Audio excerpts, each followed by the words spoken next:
Hello, everyone. This is MMA Interesting Prospects podcast. Today, our guest is Brennon Mellgren, who will fight on APFC 16 March 23rd. Hello, Brennon. How are you? I'm doing good, man. Yourself? I'm good. And about 6 or 7 weeks, you will have your second pro bout. It will be actually your second APFC pro bout.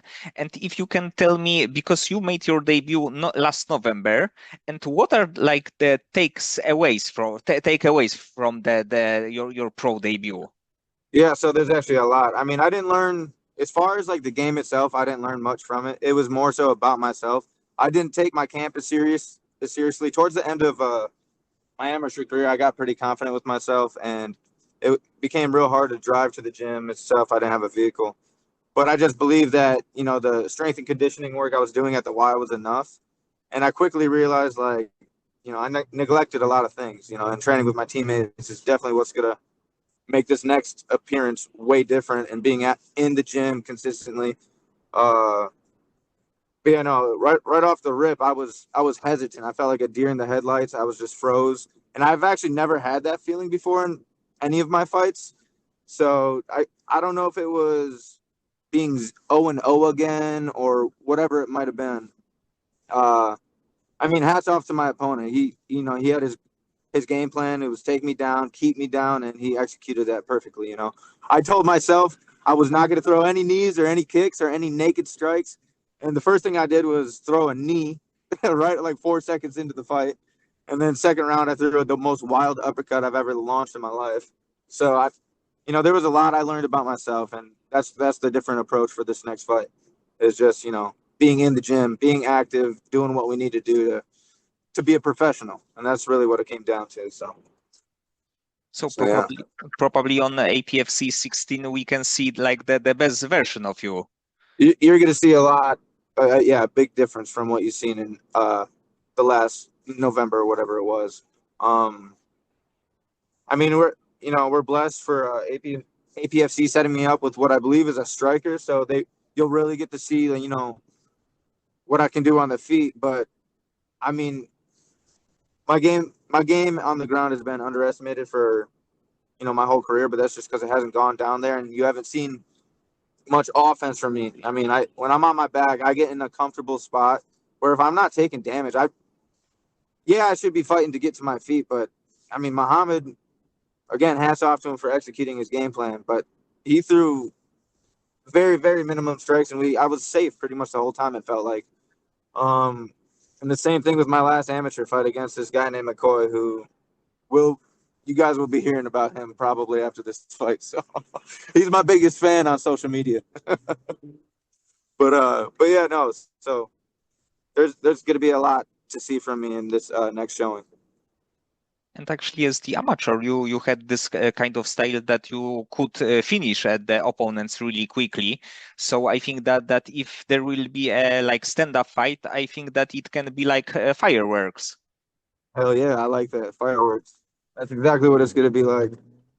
Everyone's going to be watching and But no, this opponent I got, he's got a real good stance. And I've been doing my film. I've been watching him in slow motion like no other. Um, there's a couple things that I do think I have an advantage at as far as size and everything. I told myself no more 145-pound fights, but here we are taking a 145-pound fight. Um, but no, this guy's. I think what's going to benefit me is the fact that he is pretty technical, and that you ask any like fighter in the gym, it's better to fight somebody who knows what they're doing versus like some weird unorthodox wild shit. So that I'm pretty excited about. But yeah, I agree with you. Fireworks are gonna be popping, and I got two teammates on this card too. So I'm hoping that just Dante Johnson, he's got his pro fight coming up, his second pro fight I believe. So we're both making our second appearance pros. And this guy is just dynamite all around. So, but but yeah, I'm excited. Cannot wait. And when you fought as the amateur, you actually had quite a long break from like 2018 to 2022, I believe, Yeah, something around for 4 years. And what was the you do your reason? research. Yes, yes. What was the reason behind such a long break? Yeah, so after high school wrestling. I had dislocated my shoulder around like 13 times. Well, it was called a sublux, where it would dislocate and relocate. I took my first fight out of my garage. You know, it was a quick finish against a guy who really wasn't training much. And then I took a fight against a guy who I shouldn't have fought, and it was a war. My shoulder ended up coming out fully in like round two. And after that, I was getting ready for a third fight. My coach was like, "What's wrong with your arm?" I was like, "What are you talking about? There's nothing wrong with my arm." You know, I would throw a jab and it would drop instantly. And so he was like, "I'm calling the fight." And I was like, "No, please." And he's like, "Get an MRI. If it all comes back good, you know, we're good." And I ended up having three major tears in my arm. I tore my labrum. I tore a bicep tendon. I always forget the ligament in the back, but I had a pretty much full tear all around. And they put 9 calcium screws into my shoulder. And so I just took 3 years off, or well, 2 years, 3 years, whatever it was. I took all that time off just to get out of my garage, get into a real gym, and grind. And I was fortunate enough to find a really really good person to bring me into the sport. And his name's Hamid. He was my judo coach and my first MMA coach. Um, Striking wasn't there for him, but that was my thing. He got me good with the ground, and really opened my eyes to what I could become. So yeah, it was just fix this thing, get it strong, get it right, and then continue the sport. And when I was young, that's something I wasn't listening to. I was trying to go, go, go, and my coach, seen what was, good for me. So that's what we did. Yeah. So that was the reason, though, is the arm. And did you have any like doubts at that point that maybe you will not continue your career? No, no, I knew I was gonna take the right steps into rehab. I know how important that stuff is. I tore my knee in high school for wrestling, and man, I'm a nerd when it comes to that stuff. I don't want to, because once you go under the knife, you are different. You're not going to be the same. You're not going to regrow that, whatever is getting surgery. So it's very important to do that physical therapy. You know, that's going to dictate what happens to you in the future. So I knew right away I was going to take the right steps and everything and be back on track. And honestly, my shoulders never felt better. I'm sorry, you can go in if you want, bro. All right, but yeah, no, I feel good. And my first fight back was against, I believe, Nick Winters, and that was finding a home at the gym I'm at now. It's called it was Unified, and now it's Gnosis Combat Sports, and it's been a family for 4 years now. So I love it. I love it. And yeah, that fight back after that long break, I I've never felt more confident. I do remember asking Dante, I was like, "Do you think I can knock somebody out?" And he just laughed. He's like, "Dog, like, yeah, bro, you can knock somebody out." And I ended up knocking that guy out in 15 or 53 seconds or something like that. And it was really the start of what I think I could do. So that's ever since then it was first round finishes. So yeah.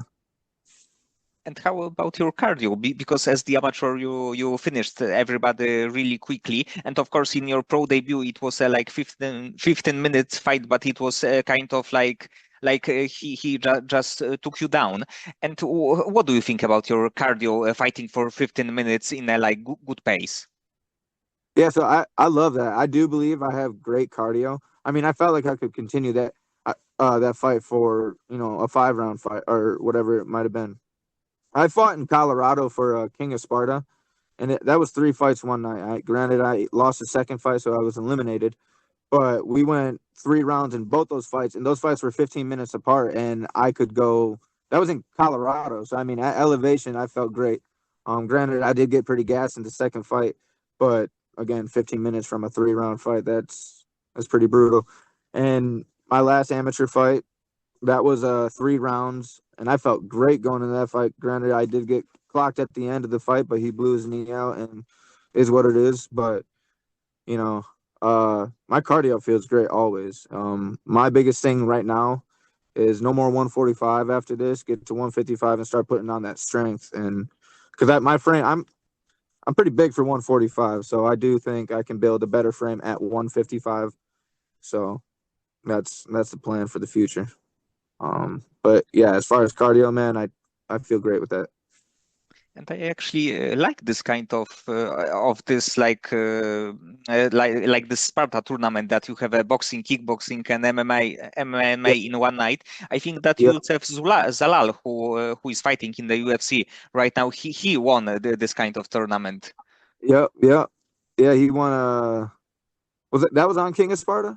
Yes, yes, I think so. Yes, Yeah, yeah. What was his name? Not Valdez. Yusuf Zalal. Was that, was that on? When was that? It was like 2 years ago, but it was like a pro tournament. Yeah, was it January somehow? Uh, to be honest, I'm It, not. I might have had my tournament that because it was like 2 years ago. So, or no, was it three? No, either way, that's pretty dope.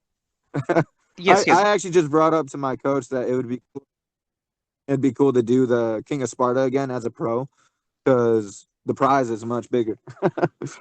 So, Yes, he but, actually fought August 2023 on okay, Sparta.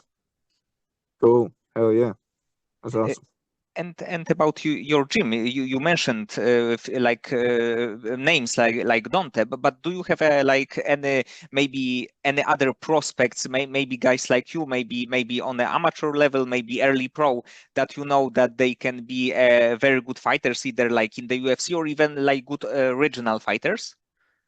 Yeah, this guy right here, this is Cam. Nice to meet you. This dude's yeah, bro. He's an amateur upcoming, and I've never seen cleaner hands. I'll tell you that. So just he's gonna be on APFC hopefully. So let's just tune in and wait for his. He'll answer that question for you. But yeah, we got those. I think that probably is like a great thing to train with the fighters, like of course like veterans and everything too, but the fighters like you, the guys that let's say early pro with the same big dreams, with the same potential. I think that is good to like grow as the group together. Absolutely. No, that is a very big thing. We also believe with our gym is chemistry is a great thing, but in this sport it could lead to roadblocks, and so we cross train all. I mean, that's a lot of gyms. Don't it's not just us, but we go to all these different gyms. We go to Milwaukee, Wisconsin, where Rufus Sport, where Anthony Pettis blew up at. We go to Pure Vita, and they got Montel Jackson. They got a bunch of killers there. Dante just grappled one of their bigger guys in a super heavyweight grappling match just last night. Yeah, last night, and he won that. So Dante's man, he's putting in the work. But yeah, we go all over just to get the work. So yeah, it's a big thing here. Staying together, doing this shit together. We used to do Thanksgivings with the gym, and all that kind of stuff. Get together, come to the gym, watch the fights, whatever it may be. We just got a new location, so things are finally starting to mold back, and we went from sharing a small mat space with the lifting gym to having what do we got here? An fucking 500 yards of yard space with a bunch of gear. We got a giant 9,000 square foot building now, so it's nice. It's a big change, and it's gonna grow our gym for sure. So I'm excited for what's to come. And right now you are fighting in, I think that one of the best regional promotion in APFC. But do you have a like maybe 1, maybe 2 years plan for your career? Like where would you like to be in like the end of 2026, let's say?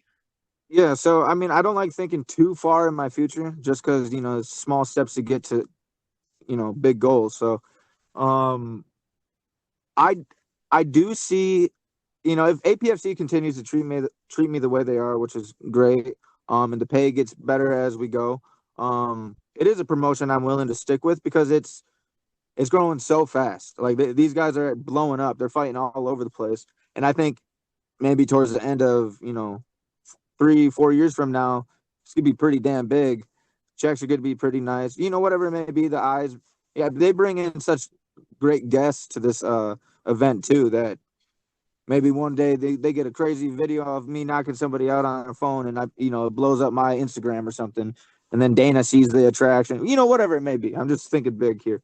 But I do also, if I ever get a knock at my door for a great opportunity to come up, I'll probably take it. I mean, I got partially offered to fight on the Joseph Benavidez card against a 6-0 boxer for Las Vegas, Nevada. I mean, that's fucking crazy. They ended up going with another guy. So I mean, just having opportunities like that. I mean, yeah, if the moment's right and the time is good, I'll jump on something like that. But as far as right now, APFC has been treating me good, and I'll grow with them. So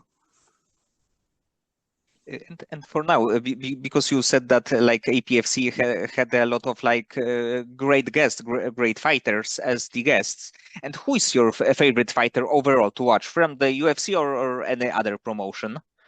it's hard to say. I mean, I've gone through my you know list of fighters. I was a real big Connor fan. A lot of the guys at the gym say I have a similar stance, helping that I am a southpaw. And I'm a you know I love the counter striking and everything. So I mean, there's Conor McGregor. I love seeing shit he does. Dustin Poirier is phenomenal, and he's actually going to be the guest for this next show. I love his inside work, his pocket work. Little things that fighters do, like Max Holloway, his ability to just be in and out in a blink of an eye. I love that. I dissect things like that.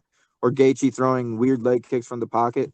And I don't really got a favorite fighter. I just love the sport and seeing all the different styles there is. And that's actually one big thing our gym's huge on is not necessarily teaching such a specific style, but really opening yourself up to your own style. And I think that's huge because you know yourself better than anyone, and what feels right is gonna, feel probably wrong for somebody else. So we believe in your own style and having that be the biggest focus.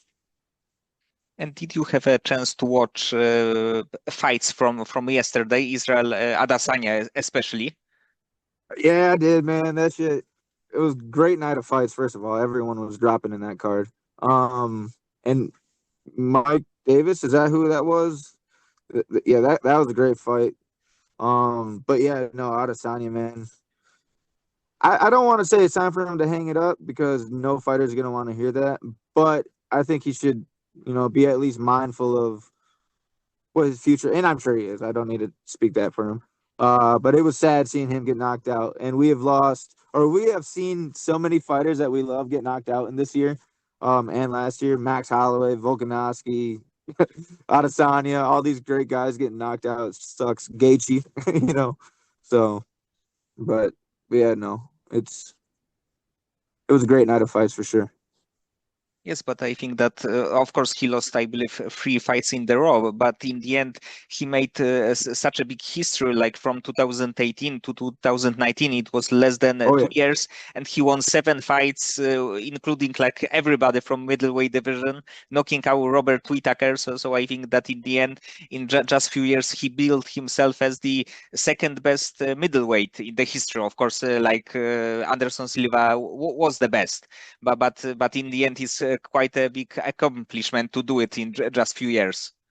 I agree. Yeah, no, he was an amazing kickboxer who crossed over and really showed MMA fans what type of striking level he was at. And yeah, I agree. He did that fast, and then of course Pereira came from the same organization and did it faster. Like it's I don't know. Those guys are crazy, and they're definitely legends in the sport for sure. Um, I'll never not take my hat off to Adesanya for what he's done. He's a style bender for a reason. He's just got, a moment in his career, or he's at the end of his career, which is fine. He's done so much. So retire, be happy. Do what Conor McGregor said: get rich and get out, which he hasn't done. But you know, And outside of fighting, what do you enjoy doing outside of training camp, outside of like training overall? yeah, there's a lot of stuff. I grew up doing like everything. Whether it be tubing, wakeboarding on the boat, playing golf, playing guitar. I love music. Music's a great thing in my life. Most people, honestly, is, universal language. Um, but outdoors, hunting, going up north fishing. I do whatever I can. I guess my favorite thing is to be outdoors and being with the friends and the family. That's the best thing. Creating memories and whatnot. And But I mean, this is me though. So And probably in MMA, you have a lot of like dreams and goals. But outside of the sport, do you have and can you share one of the dream that you have? Well, I mean, this is my dream. It's I guess a life dream would be to, just grow up, have a good life, work, make the money, have a family.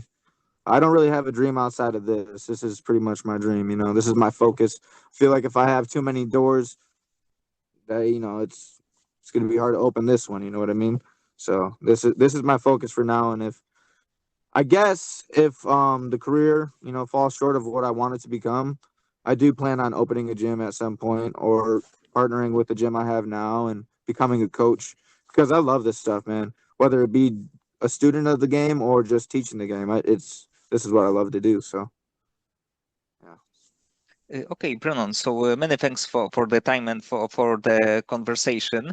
I hope that in next fight we can see you from the like your amateur career, the guy who is like finishing it's everybody, and that you will get a few APFC fights after this one also this year.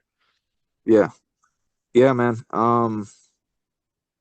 I hope the same thing. I can't wait to bring what I know I have to offer and really show you guys, show APFC. I mean, they're giving me a second chance is the way I'm looking at this, and I'm gonna make notice of that and make this a great showing for you guys, along with my teammates. So, we want to thank God and everyone.